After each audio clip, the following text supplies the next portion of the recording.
Hi, I'm Reverend Wendy Craig-Purcell here at the Unity Center in San Diego. Thank you so much for watching today. If you'd like to support the work that we do here, please consider making a contribution. Go to our website. It's easy to do. Thank you in advance for that contribution. The very word manifestation used to be used in a different way in New Thought. In the early days of New Thought, we didn't speak so much, I'm talking about the founding of New Thought, we didn't speak as much of manifesting. We used instead the word demonstration. And so Charles and Myrtle Fillmore, for example, the co-founders of the Unity movement, often wrote about and talked about this idea of demonstrating the truth, that it wasn't enough to know these spiritual principles, that if we really knew them, our lives would reflect in a physical way the demonstration of those truths. And so this idea of demonstrating, or this idea of manifesting, is at the very heart and soul of our spiritual teachings. In Unity, we have 5 basic core beliefs. The first has to do with God, that God is a creative force. God is everywhere equally present. That we are a spark of that divine is the second, that we are made in the image and after the likeness of that we are inherently good. And the third is that thought, consciousness, is formative. And here is where manifestation and demonstration comes in. And the fourth and the fifth principles are affirmative prayer, and then the fact that we need to not just know these truths, that it is about living them, demonstrating them, manifesting them in our lives.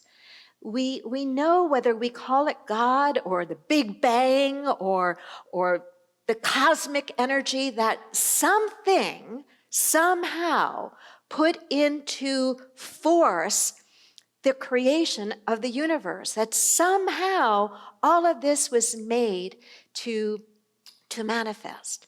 And whatever that is, whether you call it God or spirit or life, really doesn't matter. But that same force resides in you and me. And so just as it moves and creates, so do we also move and create.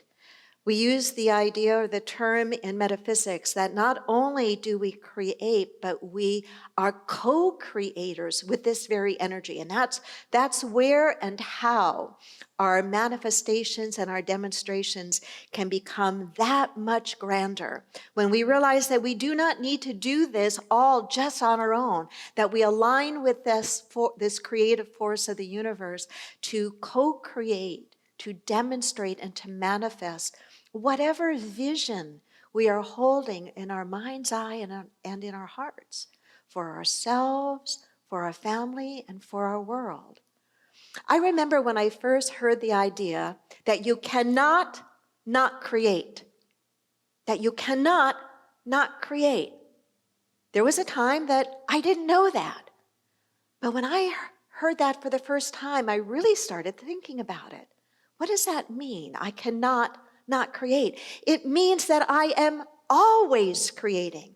That when I think, when I have energy about something, when I take action, I am creating. The challenge is that much of the time, until we learn otherwise or until we are taught otherwise, we create by default, not by design. And what a tremendous place of personal power we step into when we realize that we can create by design. We can decide what it is that is important to us and begin to take the inner and outer steps to make that happen. This idea of creation, this idea of manifestation and demonstration is not magical thinking. I challenge anyone who thinks that it is enough just to have a vision and just to hold it in one's mind and suddenly, somehow, it's going to come into form. That's part of it, but it's only part of it. We must understand about the law of manifestation. We must understand that it is committed, focused energy and action, not a casual dancing around, but a committed, focused energy and action that is required to bring forth whatever it is that you are envisioning for yourself, your family, and your life. Creativity requires commitment, alignment, and action on all levels. Some of you watching this broadcast have been with the Unity Center community and family for many, many years. And some of you well remember the journey that we took as a community to be able to acquire the building that has been our home now for many years. Prior to the purchase of this building, we were in rented facilities south of here in an area of San Diego called Mission Valley. And we had outgrown that space. And we knew that we needed to find a new home. And that was our vision, a new home. And it was a big vision for us. We were renters. We'd considered it, but we had never owned our own home. And we made it as real for ourselves as we possibly can. Some of you will remember how committed we were. Not only did we talk about it, not only did we pray about it, not only did we take action steps to fundraise and to describe in great detail what this place that is now our home and has been for some time would be like for us. I remember vividly taking pictures of this facility and making huge posters of this facility and putting it all around our very small rented home. I remember taking smaller pictures and putting them on the doors of the backs of the stalls in the men's and ladies' room. We were going to make it so no matter where we were, we had this vision in front of us. We need to believe in an idea. We need to make it as real for ourselves as we possibly can. I don't know what your vision is. And there's a part of me that just absolutely loves to sit with people and hear them talk about their vision and describe it to me in as great detail as they can. And it doesn't have to be something that I would want for myself, but I can see when I sit with them the glow in their eyes and the feeling and the energy of this is something that's really important to them. But what I also know is that right along with that commitment and that belief is that we got to get out there and do the nitty-gritty work. That's why I call this message the nuts and bolts of manifestation. And we have to be willing to do that nitty-gritty, usually if it's a big vision, for quite a length of time. But some people kind of just dabble with it. And some people think, well, I just put the pictures on my vision board. I have a vision board, but I know I can't just put pictures on it. Some people just think, well, I just will describe it to God, and then God will do the whole thing for me. I'm sure you're familiar with that old story of the man who kept praying and praying and praying to win the lottery, kept praying to God, would you please let me win the lottery? And day in and day out he prayed, and he never won the lottery. And in absolute frustration, he said to God, why won't you answer my prayers? And God said, couldn't you help me out a little and at least buy a ticket? It's that simple idea, right? That yes, there is an energy and power that's behind, underneath, all around this magnificent universe we live in. But when we work with it, we have to remember the word is we, that we align with it, that there is action that we have to take. I told you that I'm pulling in part from Paul Farini's book, The Laws of Love. Let me read to you some of what he has written about this idea of action. He calls it rolling up your sleeves and being willing to do the dirty work. The universe doesn't serve things up on a silver platter. You've heard the expression, chop wood, carry water. In the old days, he says, it used to be shut up and clean the toilets. A lot of people have some kind of weird idea that someone else is going to do the dirty work. Pride is dysfunctional on the spiritual path. Humility is required. Manifestation does not happen if you aren't willing to do whatever needs to be done But when you are willing, the potential is there to move mountains. When you roll up your sleeves and go to work, others see your example and join with you.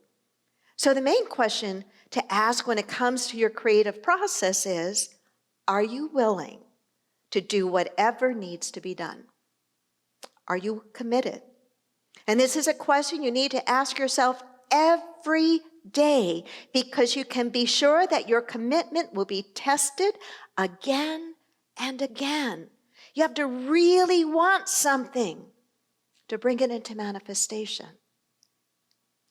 And we have to take that want and translate it into action. We have to roll up our sleeves, and whatever needs to be done, we got to do it, or we got to figure out how to have it done. I am so proud of our daughter, Jennifer. She has a goal, a vision of buying a car, a great secondhand car. She's working really hard, saving as much as she can for that car. She works here at the Unity Center and has been doing so much work for us since this summer. And part of that work has to do with our website and with social media and a lot of clean jobs. But she also has a dirty work job because, you see, she sanitizes this building for us after our service with our skeleton crew. She rolls up her sleeves. She cleans those toilets. Whatever needs to be done, we do. We will probably not always have to do all of those same kinds of things, because we will be growing ourselves into the manifestation of our dream. But if we are unwilling on the front end to do whatever it is we have to do, we're not going to get there. And for some of us, it's not rolling up our sleeves and cleaning toilets. It may be realizing we got to come into this day and age. We got to get smarter with technology. We got to figure out some of those things if we want to be able to launch that new business or create that new product. Again, I don't know what lives in your mind and heart, but I do know that there's a way to bring it into fruition. I do know, because I've lived it. I do know that these principles work, but I know you got to work them. I know you have to have the vision. I know you need to make it as real to yourself and to others as you possibly can. But then you've got to get in there and do the work. You've got to pray that you are guided to know what are the next steps, and realize that you may only get steps 1 and 2 and 3, and part of you may want all of the steps to the end before you get started, but it's unlikely you're going to get them all. But you got to be willing to do what needs to be done now, to keep asking what is the next right thing that I need to be doing, and then taking that step. Will you falter and stumble along the way? More than likely. Will it all unfold the way that you think it will or should right where you are right now? Absolutely not. It is yours to take the lead from your life. It is yours to see what are the next steps that are being revealed to you. And no matter what they are, to figure out how you're going to take them. Daily practice is a demonstration of our commitment. We're not going to experience and manifest the vision that we hold near and dear if we aren't committed to it on a daily basis. There are people who dream of being a great athlete, being physically strong and in shape, but just somehow they can't quite get themselves out of bed every morning to go to the gym or to go for that run or to lift those weights. There are those who dream of being a great performer, but somehow they just, my friend called and I'd rather go out and do that than sit at the piano and play scales or whatever it is that their craft is going to require.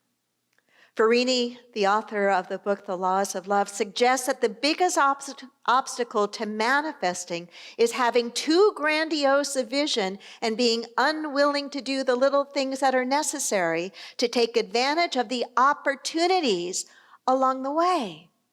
Too grandiose a vision and being unwilling to do the little things along the way. the kids in Sunday school, when they learn about the idea of manifesting and setting goals and working toward them, are often told the little story or the little example of, how do you eat an elephant? And of course, the answer is one bite at a time. In other words, we chunk it down. I don't know that that's the best example, but we chunk it down. We take that big vision. We say, all right, how do I chunk it into smaller parts? If you live here in San Diego, periodically you experience that if you are a listener to NPR. Every time they set a goal, a fundraising goal, they tell you the big goal, but then they tell you the hourly goal, right? And they keep ticking along as the clock gets closer to that hour to tell you where they are toward that hour's goal. And it's not the same goal for each hour. They're smart. They know probably more people are listening during drive time, and so they're going to have a more robust goal. To me, in a way, that's like knowing your own flow of energy and working with it.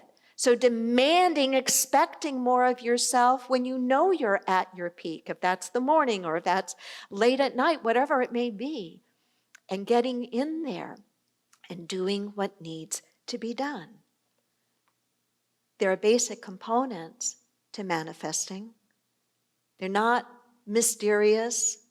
None of this is hocus pocus magic, but it is powerful when we actually apply them steadily. We have to have the vision, we have to have the image, we have to have the goal, the dream, we have to know what it is we want. It's not enough to know what you don't want. It's what do you want? You have to be clear about that. You have to believe in it and be committed to it. So that's the energy of it. The picture of it is the first, the image, the goal. The second is the energy, the commitment, the belief. The third I've spoken about quite a bit here, the willingness to do the work, to roll up the sleeves, to clean the toilets or learn the technology, whatever it may be. And the fourth is we have to let go of being tightly in control of the plan for how it's going to unfold.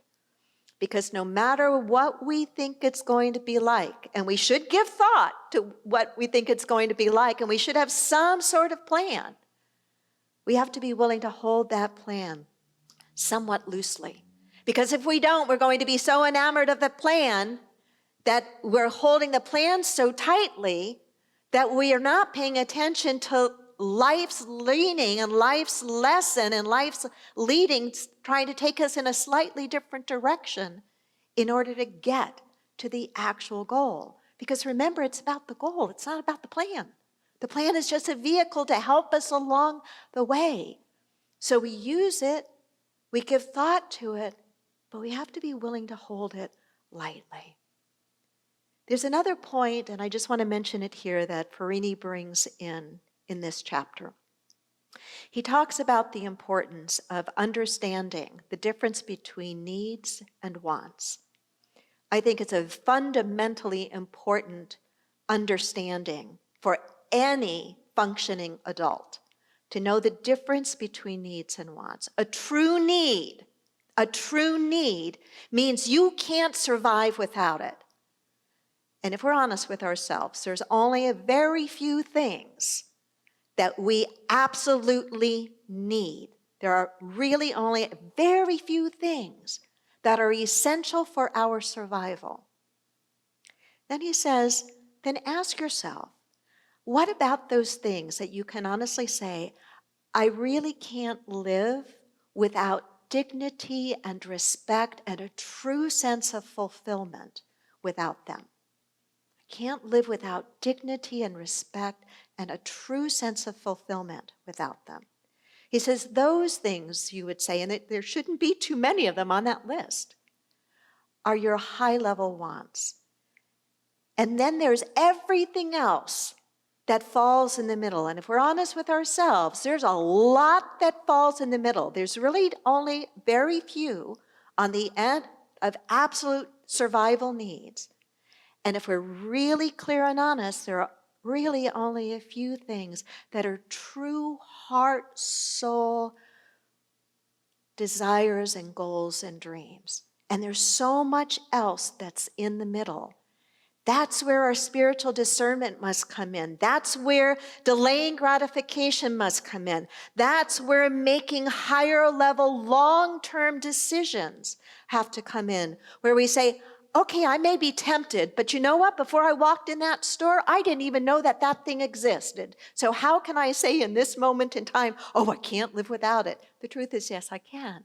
Especially if I remember that as long as those fundamental, essential survival needs are met, then the real joy of my life is going to come as I focus more on what is on this other end that really, truly matters to me, that really is about my vision, my passion for my life.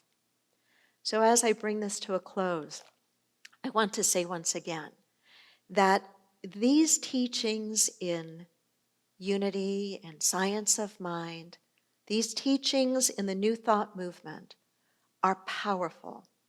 And if we will consistently use them, we will find that we can absolutely create the kinds of lives that we desire for ourselves, for our family, and for our world. Namaste, and God bless.